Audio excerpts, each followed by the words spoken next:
Well, it's a very great honor and pleasure to have my dear friend Charles Taliaferro, one of the most eminent philosophers of religion in the world, come to speak to us today as part of a 2-week trip to Great Britain. And he's going to speak on the revival of, well, he's going to talk about the Cambridge Platonism today. Yes. Okay, well, thanks for coming. I might actually like to take a look at the handout just for a second. So I'll assume a friendly conversational tone. I'm not going to read anything to you, but when does the proceedings come to an end? When do you use? What are the time frame? So the plan is to go until 6:30, and then we're going to the grantor about then. So usually the paper is about 40 to 50 minutes, but that's flexible, and then we have a conversation, a chatter. Okay. Well, I'll just make some remarks. Give you enough to disagree with, perhaps, as you proceed. And I will divide our afternoon in 4 areas. One is to discuss with you a bit of the meaning of life. I came as soon as I could to talk to you about this. Just I know how difficult life is. And so I thought you needed someone from the States to address this pressing issue. And so the first remarks are about the revival of the field or fields. What is it? What's going on now? Secondly, something about the history of the meaning of life as a topic. What is it? And so on. A little bit then on the Cambridge Platonists. And then I'd like to comment on 5 areas of contemporary literature that will help maybe sharpen my overview of the Cambridge Platonist view of the meaning of life, and so on. So evidence of the revival of the meaning of life, it's very difficult to tell when you have a new movement and what it is. And some people would say, for example, environmental ethics began in the 1970s. What's our evidence of that? Well, you have the Journal of Environmental Ethics coming about, and you have more courses offered in environmental ethics. And you can pretty much tag things like business ethics, applied ethics, not very popular in the 50s in Britain, but came to be interesting. And now the meaning of life has become interesting. So there are conferences on it. One at Harvard, I had the honor of being part of that. And that was an interdisciplinary meeting with psychiatrists, psychologists, sociologists, even economists.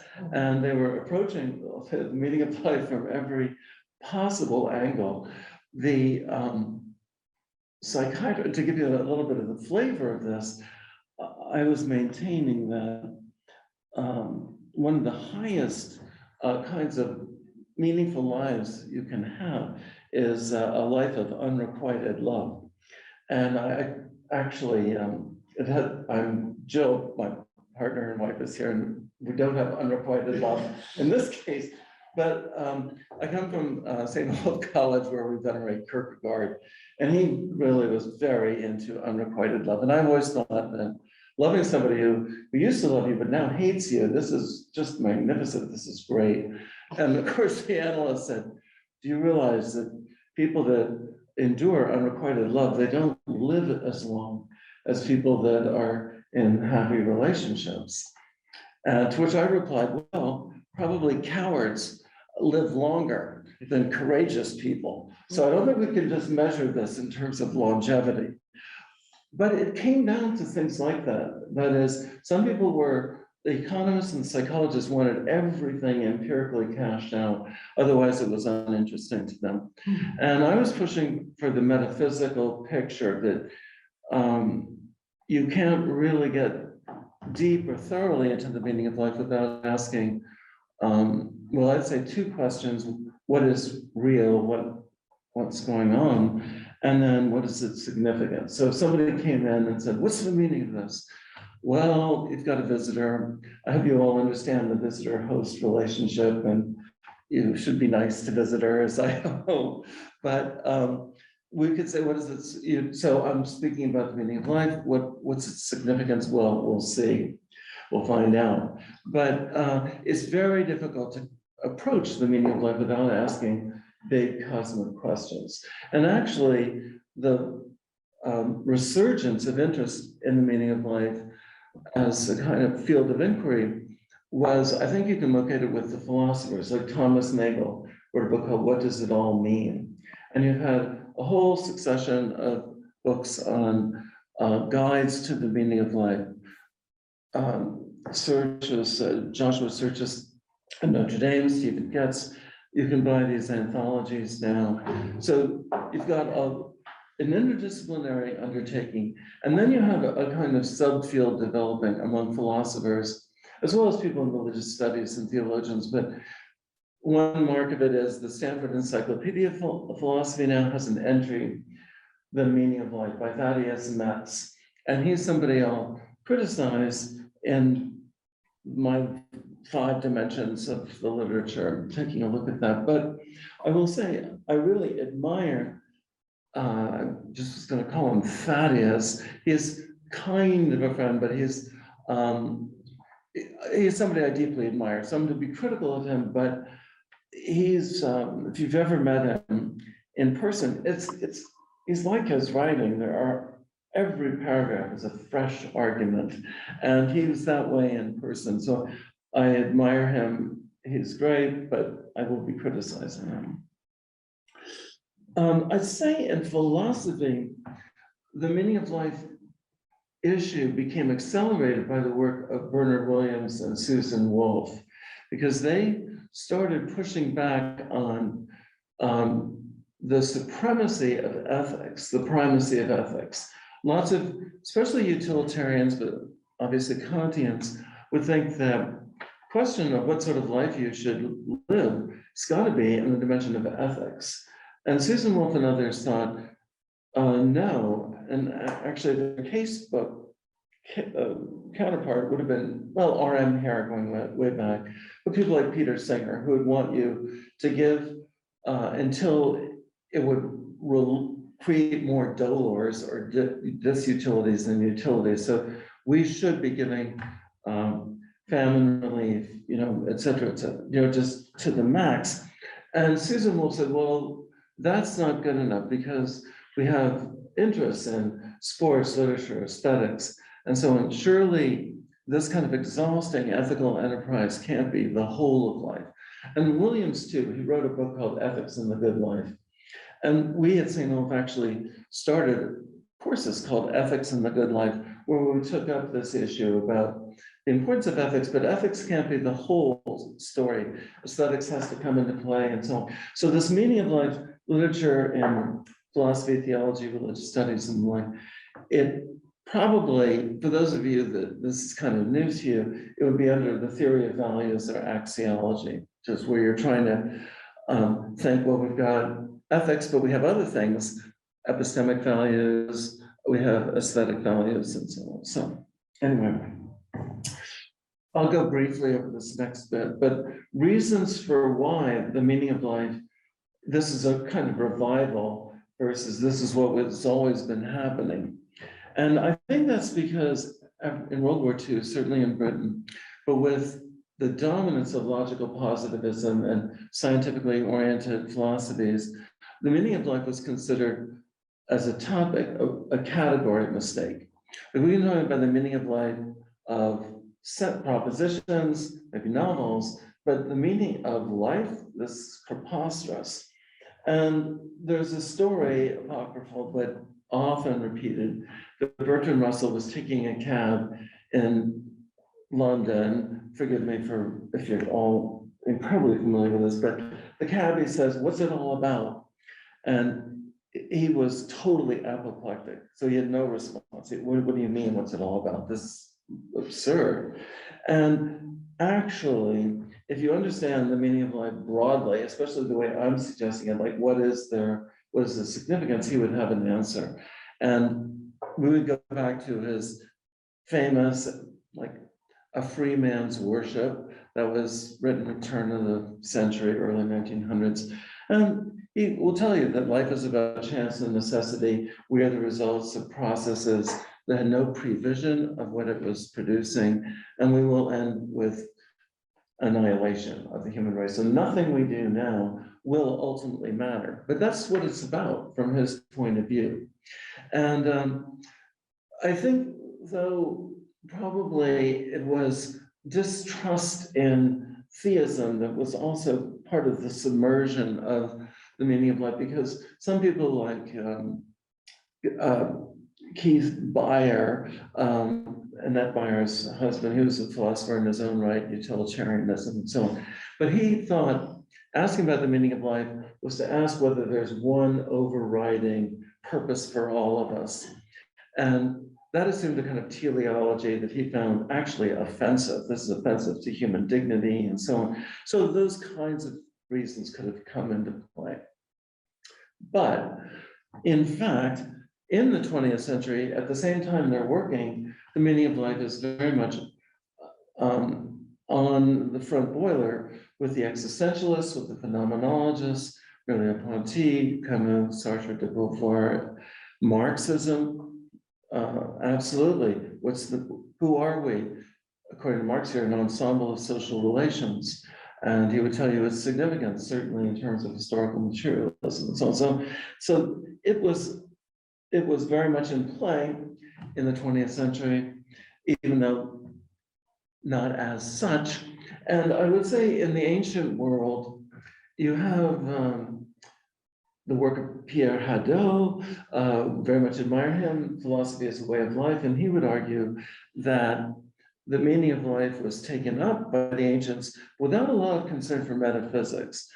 He thought the Epicureans, the Stoics, the Aristotelians, the Platonists, etc., they were all concerned about how to live well and live in the present moment, live without fear, with reduced anxiety, and so on. And I think that's attractive, but I also think it can't completely hold at bay the big metaphysical concerns of your ultimate death. Is death permanent non-existence for individuals?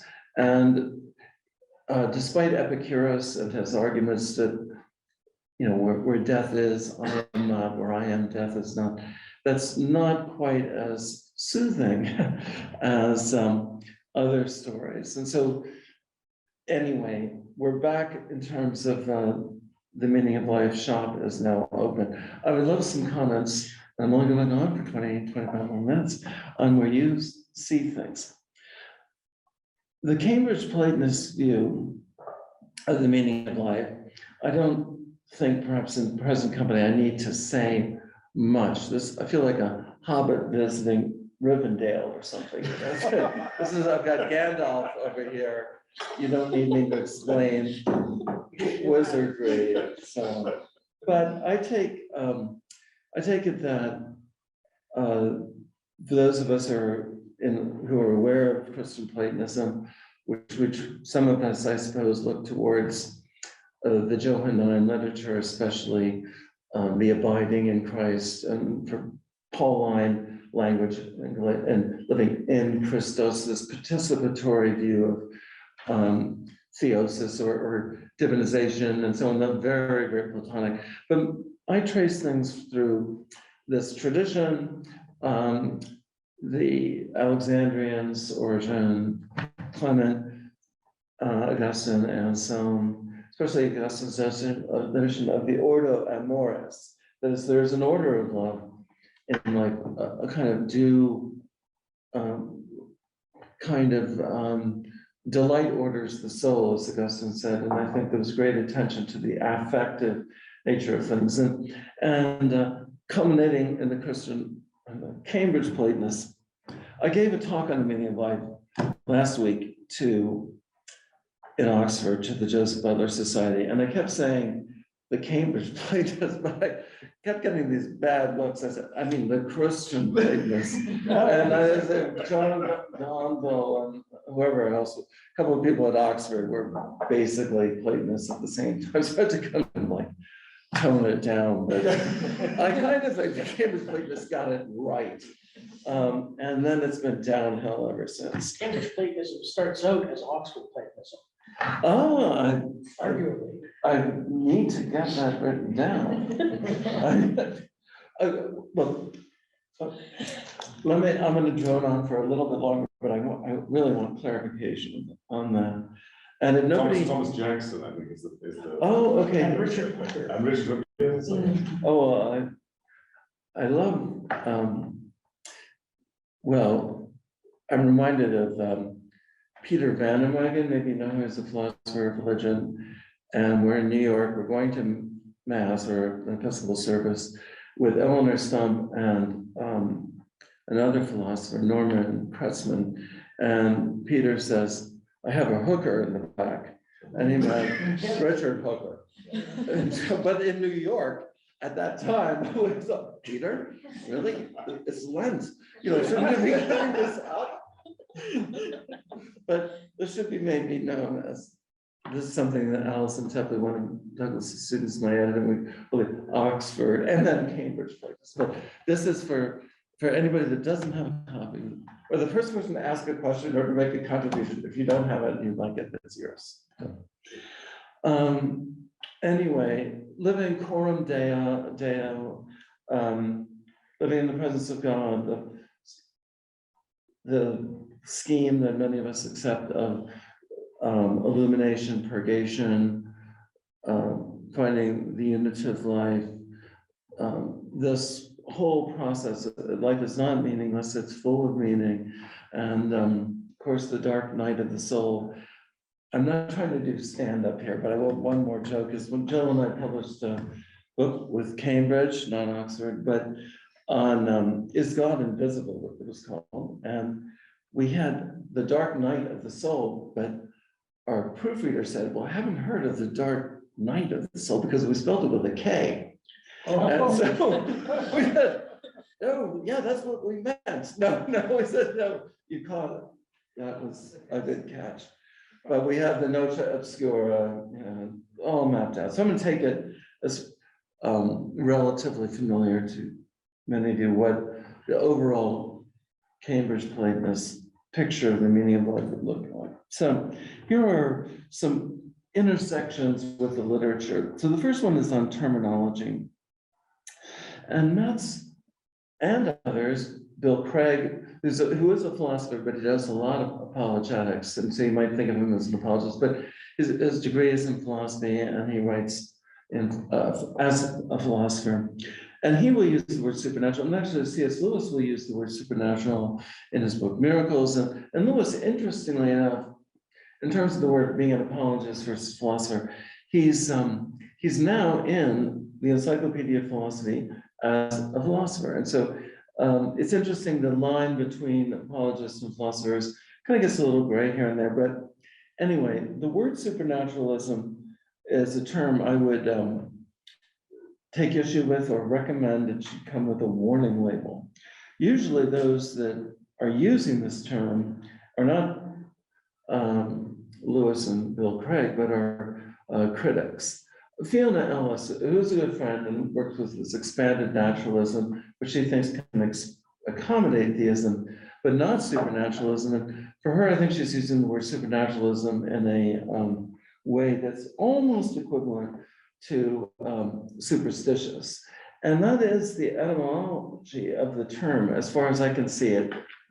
I see it in Thomas Hobbes, in Leviathan, I see it in Mary Cavendish, and that among the supernatural, you have not just God and angels and demons, but you have goblins and orcs and witches and poltergeists and so on. So I recommend actually the word theism.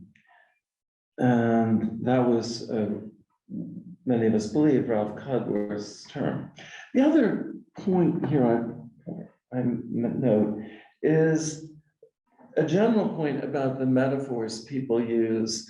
And Thaddeus Metz refers to, well, the notion of pleasing God is, well, that can count as a good and something meaningful. But he describes it again, I'm not going to read it to you, but it's here. That's from either the SEP, the Stanford Encyclopedia, or his book, God, Soul, and the Meaning of Life. And he writes, this is kind of like pleasing the boss, but it's pleasing a really good boss, like creator boss. And I would say that kind of terminology just is, well, what did we used to call it?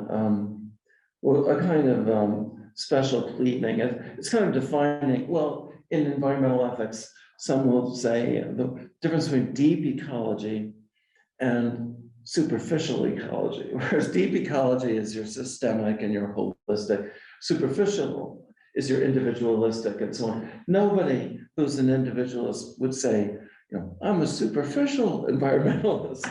And so nobody says I'm into pleasing the boss. That's what I do when I engage in, Conklin. So those kinds of, I could go on. Simon Blackburn refers to, isn't God like a big teapot, but omnipotent and omniscient and so on? And no, I don't think that's the happiest. The soul and the afterlife, I say so little about it, so I'm inclined to skip it, but Metz will, what I find meaning of life philosophers aren't really familiar with the philosophy of religion literature deeply, or the philosophy of mind literature. And so he's a little flip on this one, I think. He says, look, you can get atheism or naturalism and afterlife. All you need is to upload yourself into a computer and have people download you just continuously, and you've got it. So we don't need a soul. All that's fine.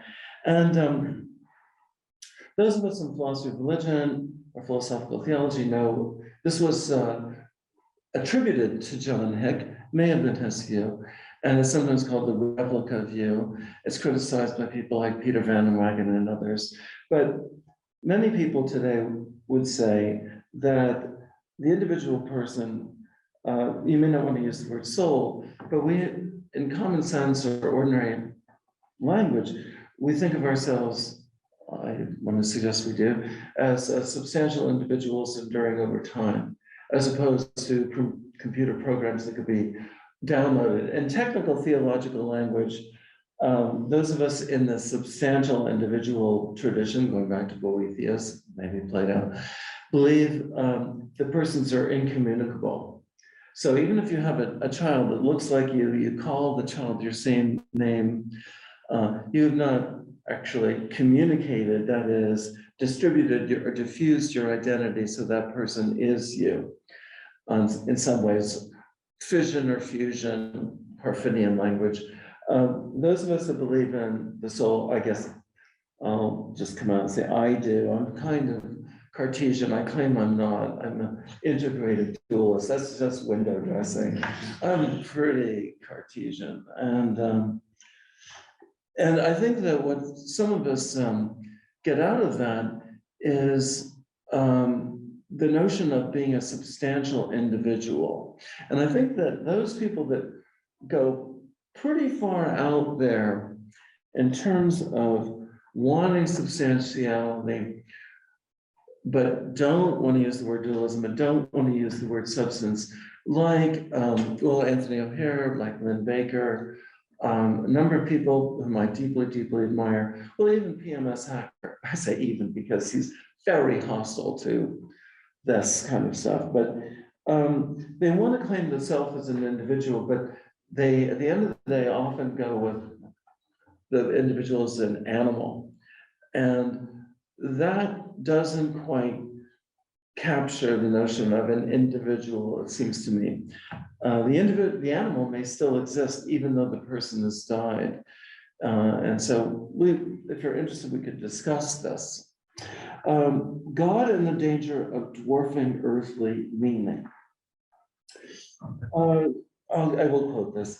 If it were indeed only God, this is Metz, who could ground a plan of the requisite infinite scope, that would not be clear, then it would not be clear that the supernaturalism could coherently remain moderate as opposed to extreme.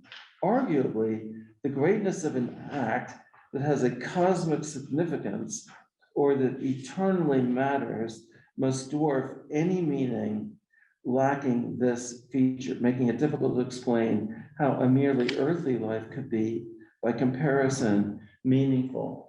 And this has been addressed by a number of people. Tim Mawson has a brilliant essay on does anything we do matter infinitely? And he has two characters. I only remember the bad one named Tybalt. Tybalt was very, very nasty, but he gets lots of units of, because Tim is a universalist as well as Platonist, and so believes that Tybalt will get lots of meaning points later, and it'll ultimately not completely erase the meaning of this life, but he thinks this is a real issue. Myself, I'm inclined to think that this is where the Cambridge Platonists would differ from pagan Platonists or Plato himself. In I referenced Diotima's ladder here. In Diotima's ladder in the Symposium, you leave the first rung when you on your road to infinite absolute beauty. You forget about the boys or whatever gets things started. But really for the Christian, who's sacramental, or I would say, speaking in Dante language, the Beatrician moment is you still value the individual. So it's more of a sacramental bit. So Beatrice is still there on the Paradiso. And likewise for the Christian, a Platonist or a Cambridge Platonist, the friendship between Henry Moore and Anne Conway is still vital, regardless of what happens afterwards. And I think it's best not to think of the meaning of life in terms of units. This is very consequentialist and utilitarian, could be true, but I'm inclined to think meaning is a scalar term. Some things are more meaningful than others, yes, but in terms of assessing the meaning of our lives together, putting it in a quantified scale seems to me the wrong thing. If I'm indifferent to you or I regard you with spite, and I truly do, this is annihilatory in its own right. It's almost like I'm saying my attitude towards you is you are a waste of space. And that seems to me to be almost cosmic in its intention.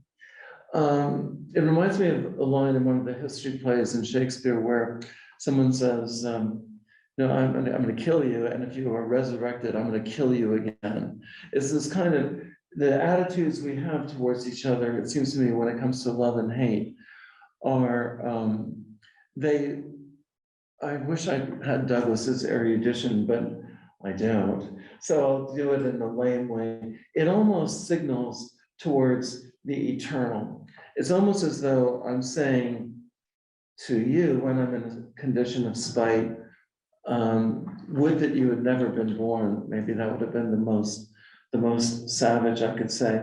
And likewise, if I say that I love and care about you, I'm saying, would that our friendship would last forever, and so on. So I think that a Christian or Cambridge Platonist here would liken us life, the meaning of life, more to a fountain than a ladder that you throw away. The fountain doesn't continue to bubble unless the base is there. Okay, Metz's thesis on theism would generate anti-meaning. Please read this at your leisure, but his view is that, okay, if life is granted meaning with God, and Tim Mawson in his response to Thaddeus, to Metz, will say theism plus universalism, that's his composite view. So for him, actually, as a universalist, and I'm coming closer to universalism. I've realized, oddly enough, I've been praying for universalism my whole adult life as an Anglican, because I'm praying, like at noonday, you pray, "O Lord, who stretched out your arms of love on the hardwood of the cross, so draw all people unto your saving embrace." So in a way, I'm praying, if you're a person, I'm praying for you. So it's in a way, it's a universalist prayer.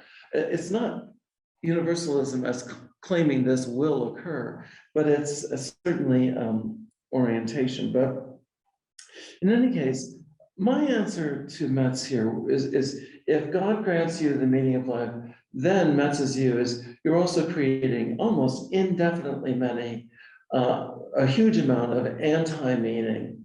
Namely, if you're going to put it crudely, if you're going to create heaven, you're going to create hell. And of course, as I said, Mawson answers that by saying, well, hell does exist, but it's not everlasting torment, or it doesn't last ever. So that's his answer. Okay, maybe that's true, maybe it isn't. But I would go part way with Metz on this one, in the sense that I am with Denis the Areopagite. Refuse to call him pseudo-Dionysius. I think that's too much. But I would say that you are on a slippery slope. I do accept the guys with a good view of moral psychology. That is, I think that evil action is under, when you look closely at it, it's under seeking some kind of perverted good or dysfunctional good. So I just published a piece with a student on, actually we took Steve Bannon as our point of departure. He was an advisor to a president, former president, J. Trump.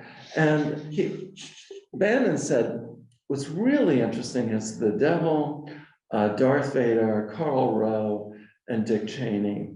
And I won't go into the others, but we maintain, my student and I, is that we picked Darth Vader because he looks like he's got to be evil. Everybody thought that's why he's so cool.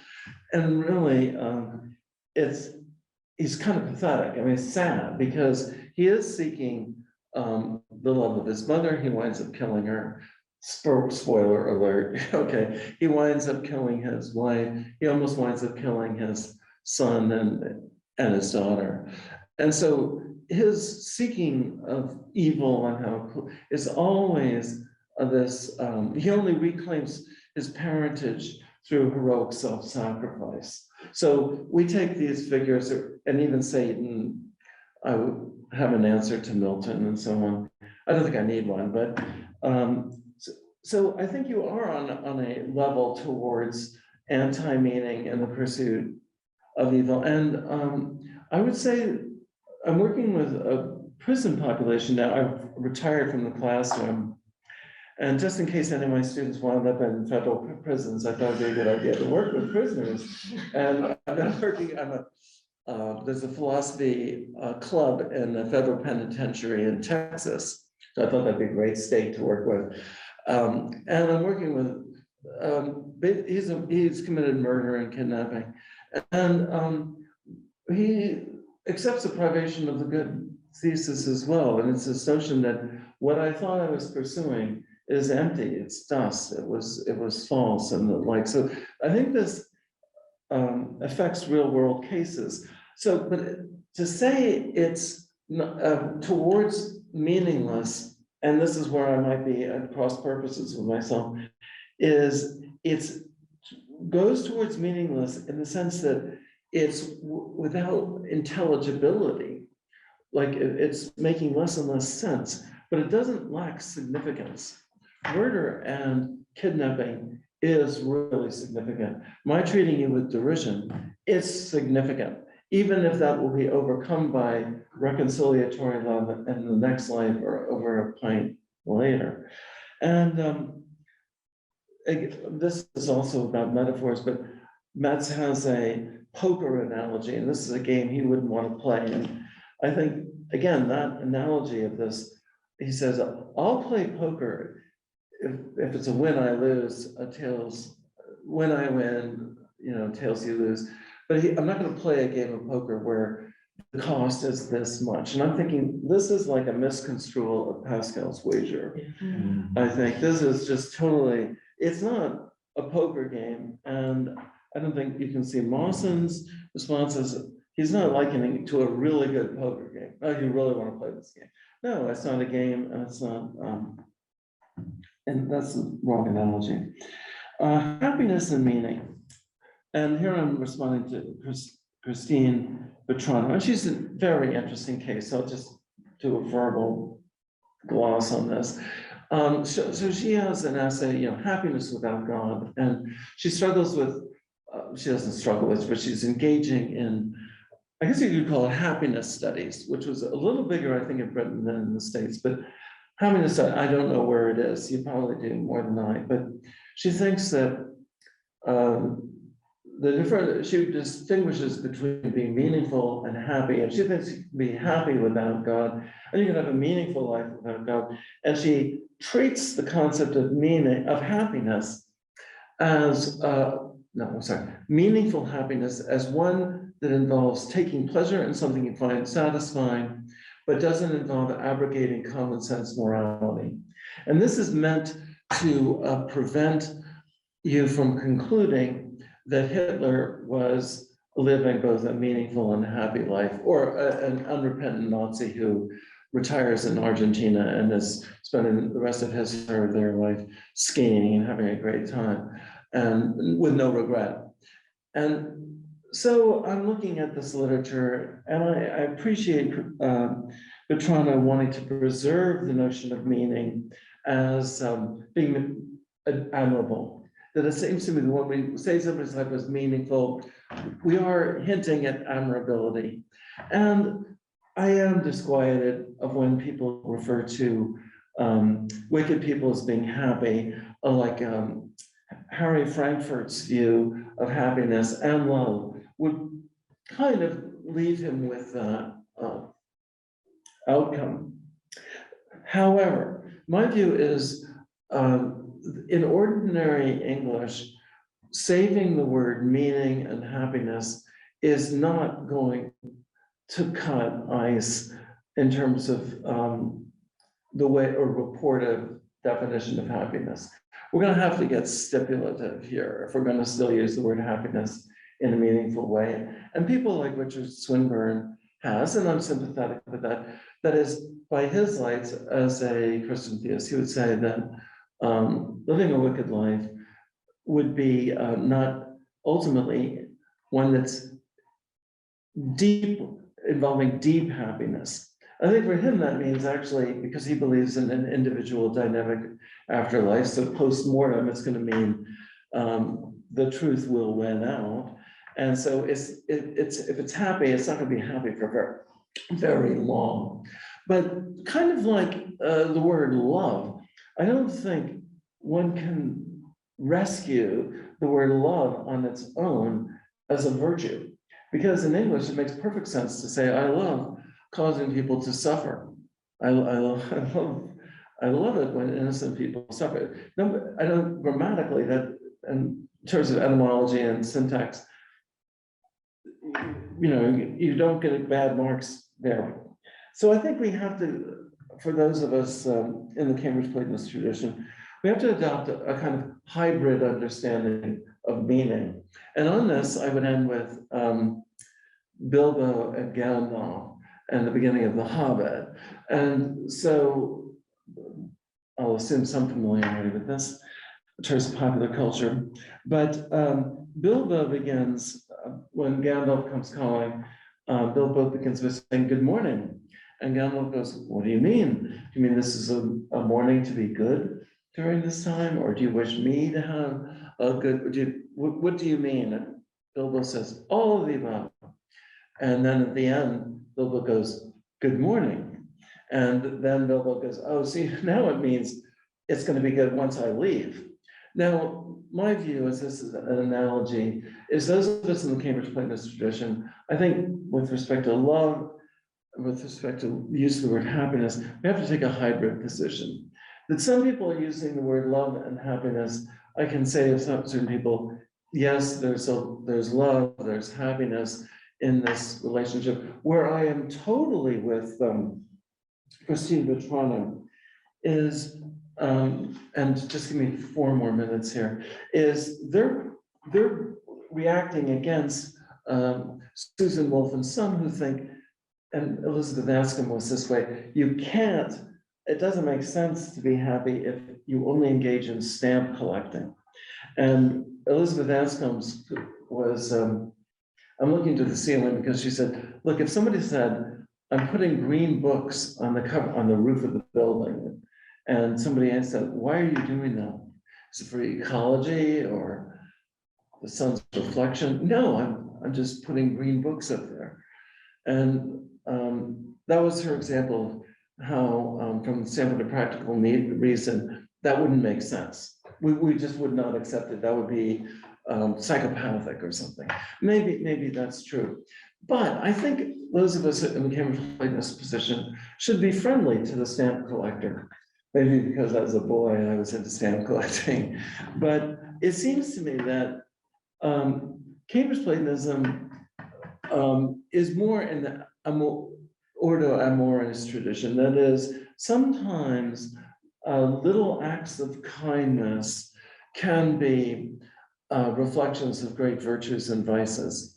And so even sharing my stamp collection with you could be a little hint. Oh, this is William Blake. If I was more like Douglas, I could pull it off. But I suppose showing you eternity in a grain of sand, showing you heaven in a pebble, just by being gracious to another person. And imagine somebody who's very physically disabled. All they can do is bag groceries or collect them. That can be a very sacred, Brother Lawrence spirituality kind of moment. So on that point, I'm with Christine Vetrano. But I think just in general, this meaning of life enterprise and investigation is not going to get much further just looking at the way we Anglophone users, the way we use terms like happiness and love. We have to look at what the big scheme is. And I think we do need to look at these big pictures in terms of a thorough inquiry into what people are calling now the meaning of life. Yes, I thought of 5 or 6 more things like that. I'm going to stop for now. Thank you very much.